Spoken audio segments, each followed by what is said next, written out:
Legal, pessoal, tudo bem? Então vamos para mais uma aula dessa disciplina maravilhosa que é a biologia.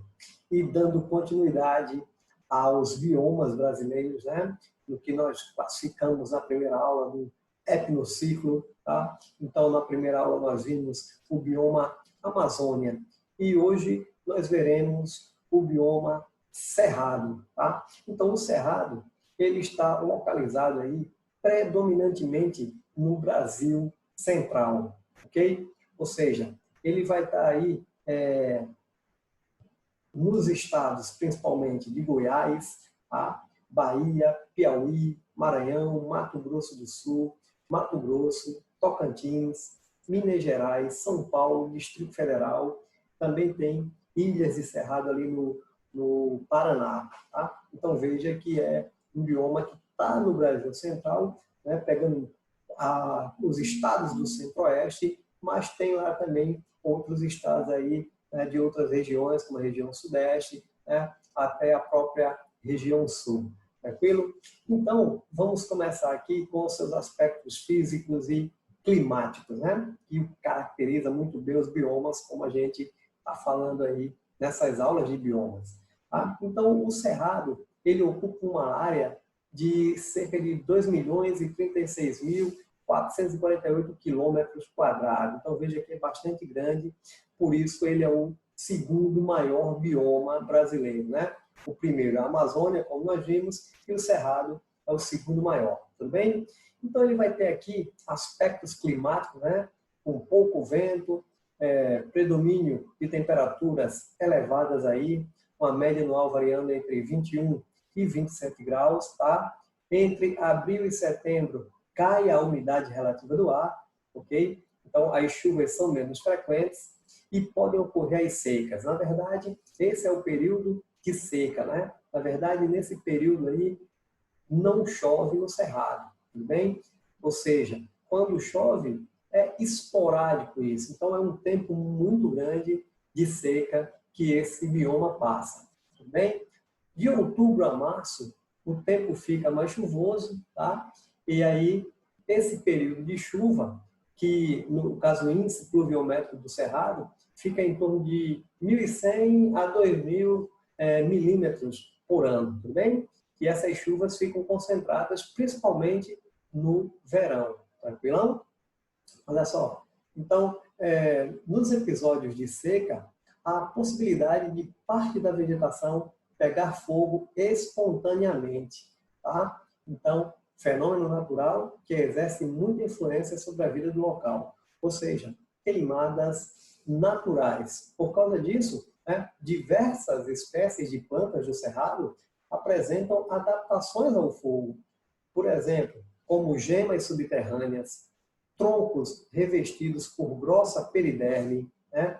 Sementes com germinação induzidas pelo calor, ou seja, são adaptações que os vegetais têm que ter para suportar aí quando tem, por exemplo, as queimadas naturais, tá? É bem verdade que também existem as queimadas que são provocadas, isso, e tem bastante no Cerrado, tá? Mas não é dessas queimadas que nós estamos falando das queimadas que são naturais, ou seja, como boa parte da vegetação do Cerrado é formada por uma vegetação herbácea, né? No período de seca as temperaturas são tão elevadas que às vezes uma descarga elétrica ela pode causar o incêndio natural, tá? Às vezes a vegetação herbácea ela fica tão seca de maneira tal que a alta temperatura pode fazer com que ela acabe pegando fogo, tá? Então essas são as queimadas naturais aí do Cerrado, tudo bem? Pessoal, no caso, o Cerrado ele tem o solo pobre em nutrientes, porém apresenta um teor elevado de ferro e alumínio, tá? Isso é uma característica importante, caracteriza muito o Cerrado, tá? Então, quando você pegar, né, uma questão que fala lá de um solo que tem um teor elevado de ferro e de alumínio, opa, fica ligado que está falando justamente do Cerrado, tudo bem? Então, apresenta-se com um pH ácido em torno de 5 aí, ó, tá?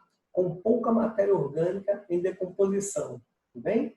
Nas camadas superficiais. tá? Logo, ele tem baixa fertilidade, certo? No subsolo, muitas vezes, abaixo de 2 metros de profundidade, há reservatório de água, tá? Então, por isso aí, ele tem umas características aí, né? Mesmo nesse período de seca, que ele consegue suportar, principalmente no caso, a vegetação de grande porte, né? As árvores, principalmente, que têm raízes mais profundas, conseguem buscar essa água aí no subsolo. Tudo bem? Então, vamos aqui para mais umas características do cerrado relacionado à flora e relacionado à fauna, né? Pessoal, no caso da flora, né, a gente vai ter aí, ó, campos com predomínio de gramíneas herbáceas, né, como eu já falei para vocês, árvores espalhadas pela paisagem, tá? Então é interessante que no cerrado você tem algumas denominações aí, os chamados campos limpos, os chamados campos sujos, né? O cerrado estrito, tá? O chamado cerradão. Tá? Por quê? Porque vai tendo pequenas modificações, principalmente com relação à distribuição dessa vegetação arbustiva e arbórea. Tá? E, em todo caso, é uma vegetação que é bastante rica, que aparece bastante no cerrado, é a vegetação herbácea. Isso é bem característico. Tanto é que o cerrado, ele nada mais é do que o representante do bioma savana, né? Justamente por causa dessa grande quantidade da vegetação herbácea. Tá certo? Vamos dar uma olhadinha. Então, estima-se que haja mais de 12 mil espécies diferentes de plantas no cerrado. A maior parte dessas plantas apresenta raízes profundas, como eu falei, né? Para absorver a água que se concentra nas camadas inferiores do solo. Tá? Então, uma característica interessante também, tá? Que chama a atenção, são as raízes profundas da vegetação, certo? E apresenta também escleromorfismo, tá? E pseudoxeromorfismo. Ora, vamos ver o que é isso. O escleromorfismo é uma característica dos caules tortuosos, que no caso tem aí as árvores, né, do cerrado, tá?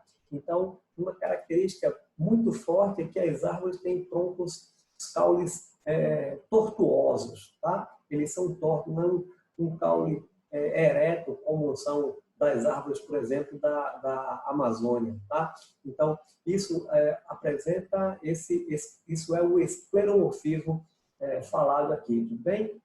Outra característica que a gente tem aqui é o suber, né? Espesso. O suber, que é um tecido aí vegetal, tá? Formando aí, no caso da periderme, um tecido mais externo, e ele é bastante espesso e isso acaba servindo também de proteção contra essas queimadas, tá? Então é uma outra característica que chama atenção aqui. E folhas com cutícula grossa, tá certo? Então as folhas, elas estão aí com uma membrana, né, mais grossa, tá? É algo que a gente consegue sentir a sua espessura, tá? Então tem cutícula grossa também, que acaba também servindo para proteção aí com relação a essas queimadas, tá? Essas queimadas naturais, tudo bem? O pseudoxeromorfismo aqui, que foi destacado, ora, se a gente pensar numa vegetação como o bioma caatinga, né, que passa muito tempo sem chuva, né, muito tempo de seca, tá? Então as plantas, elas são xerófitas, né, e tem adaptações para aguentar esse clima seco. No caso do cerrado, como ele tem esses 6 meses aí de seca também, né, sem a presença da chuva, o que acontece? Ela fica com um aspecto também como se fosse plantas xerófitas, tá? Mas é chamado de um pseudoxeromorfismo porque, no caso aí, elas têm água no subsolo aí, tudo bem? Então, como a gente está observando aqui, né, ele diz aí, ó, contrastando com essas características, as folhas são largas e repletas de estômatos, né, que ficam abertos até no calor. Então, ó, sabe-se que a água não é um fator limitante, tá? Então, não é um fator limitante. Tem água, sim, lá no subsolo. Por isso mesmo, as raízes das plantas são profundas. Tudo bem? Porém, a natureza química do solo, como nós vimos já, né, rica em alumínio e pobre em outros nutrientes, né, o cerrado é o principal causador de escleromorfismo, tá certo? Então não é por causa da questão da água, e sim pela falta desses nutrientes aí e o alto índice, né, no caso aí, a presença do alumínio, né, e o próprio pH também, né? Então destacam-se, por exemplo, na vegetação o buriti, o barbatimão, né? São espécies vegetais aí características do cerrado. O pequi, dá uma olhadinha aqui, né? Uma árvore típica aí, no caso, estamos vendo o fruto, né? Típica do cerrado, produz aí frutos e sementes que são bastante apreciadas aí na culinária, tá? Principalmente na culinária goiana, no centro-oeste, o pessoal gosta bastante, tá? Do pequi e com arroz, pequi com arroz. Aí eles comem bastante lá e é bastante apreciado, tá? A pessoa tem que saber comer, porque tem uma espécie de uns espinhozinhos, né, que fica na língua, né? Então o cara vai comendo, se não conhece ali, depois a língua fica toda espetadinha, o cara vai ter que ficar tirando lá. É meio complicado, né, para se comer aí, tá? Pois bem, com relação à fauna, nós vamos ter aqui, né, contém aí cerca de 180 espécies de répteis, né, mais de 800 espécies aí de aves, tá? Então é bem biodiverso também, tá? 200 espécies de mamíferos, tá? Desses mamíferos aí nós temos destaques aí principalmente para os gambás, né, que fazem parte aí da fauna. Um animal que é símbolo aí do cerrado também, muito famoso, que é o lobo-guará, tá? Também um mamíferozinho aí, solitário, tá? Característico demais da região do cerrado, ok? Animal solitário, mas bem, as emas, né? Fechar aqui o pequi, as emas também, maior ave do Brasil, presente aí no cerrado, tá? A gente vê que o cerrado, no caso, ele faz aí a divisa, né, com outros biomas, tá? E que nós vamos ter lá aquela região de transição que nós chamamos de ecótono, né? O ecótono, que é a área de transição entre biomas aí, tá bom?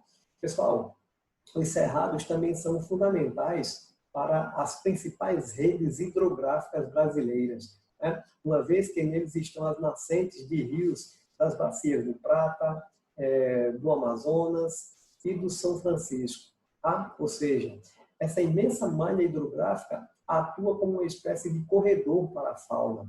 Então, o cerrado é como se fosse a caixa d'água brasileira, tá? De lá vai surgir lá os rios que vão formar as principais bacias aí, como nós vimos, tudo bem? Pessoal, a partir da década de 1960, né, com o avanço das técnicas agrícolas e a topografia plana, né, dos cerrados, passou a oferecer condições para o estabelecimento de monocultura, né? Principalmente monocultura de grãos, tá? Então se tinha uma grande preocupação, é um solo que é pobre, né, em nutrientes, né? Os caras fizeram a correção do solo e começaram a utilizar e muito esse solo, né? Então, particularmente o quê? Soja.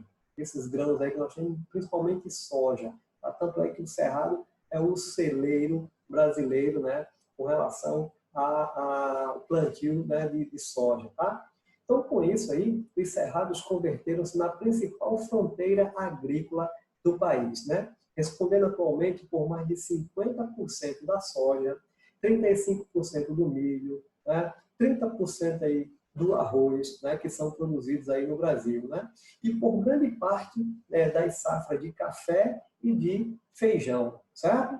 Além de que a pecuária nos cerrados, por sua vez, né, concentra aí 50% do rebanho nacional de bovinos, né, principalmente no Mato Grosso, né, que é bem famoso, e 20% do rebanho de suínos, principalmente no estado de Goiás. Tranquilão? Beleza. Então, eram essas características que eu queria passar para vocês com relação ao bioma cerrado, tá? Um bioma importantíssimo, tá certo? Sofre bastante com a ocupação humana, tá? Com a sua exploração, tá certo? É um bioma que tem uma importância imensa, como a gente falou, com relação à questão da água, então temos que ter bastante cuidado com ele, certo? Belezinha, pessoal? Então, eram essas informações que eu queria passar aí para vocês. Espero vocês na próxima aula. Valeu, um grande abraço, tudo de bom. Tchau, tchau.